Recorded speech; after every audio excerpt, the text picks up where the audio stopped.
বাংলাদেশের ত্রয়োদশ জাতীয় সংসদ নির্বাচনের তারিখ এখনও চূড়ান্ত হয়নি। তবে বাংলাদেশ জামায়াতে ইসলামী আগে ভাগেই প্রস্তুতি নিচ্ছে। দলটি ইতিমধ্যেই দেশের ২১ জেলায় ১০০টি সংসদীয় আসনে সম্ভাব্য প্রার্থীদের নাম ঘোষণা করেছে। তবে জামায়াতের আমির শফিকুর রহমান জানিয়েছেন, এটি চূড়ান্ত প্রার্থী তালিকা নয়। দল এখনও আনুষ্ঠানিকভাবে প্রার্থী ঘোষণা করেনি। নির্বাচনের সময় যত এগিয়ে আসবে চূড়ান্ত মনোনয়ন তখনই দেওয়া হবে। জামায়াতে ইসলামী আগামী জাতীয় নির্বাচনে ৩০০ আসনে প্রার্থী দেওয়ার পরিকল্পনা করছে।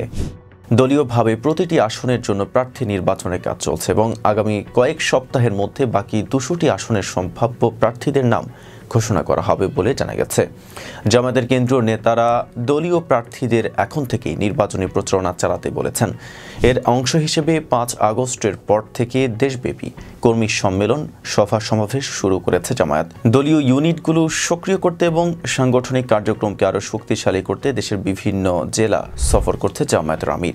প্রার্থীদের নিজ নিজ এলাকায় গণসংযোগ বাড়ানোর নির্দেশনা দেওয়া হয়েছে। জামায়াতের আমির বরিশালের চরমোনাইয়ে ইসলামী আন্দোলন বাংলাদেশের আমির সৈয়দ মোহাম্মদ রেজাউল করিমের সঙ্গে সাক্ষাৎ করেছেন এবং ইসলামী দলগুলোর মধ্যে ঐক্যের বিষয়ে আলোচনা করেছেন।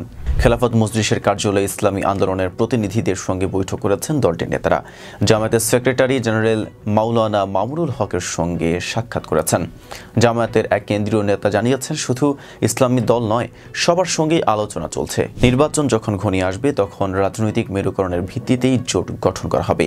নির্বাচনের আগে দেশের রাজনৈতিক ও সাংবিধানিক ব্যবস্থার মৌলিক সংস্কারের প্রয়োজনীয়তা উল্লেখ করে জামায়াতের আমির শফিকুর রহমান বলেন, যদি এই অবস্থায় নির্বাচন দেওয়া হয় তাহলে সেটি হবে নির্বাচন গণহত্যা। আমরা চাই সুষ্ঠু পরিবেশ সৃষ্টির পর নির্বাচন হোক। ৩০০ আসনে প্রার্থী দেওয়ার পরিকল্পনা, ২১ জেলায় ১০০টি আসনে সম্ভাব্য প্রার্থী ঘোষণা।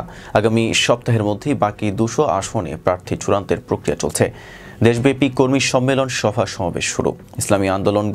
ইসলামী দলগুলোর সঙ্গে ঐক্য গঠনের চেষ্টা।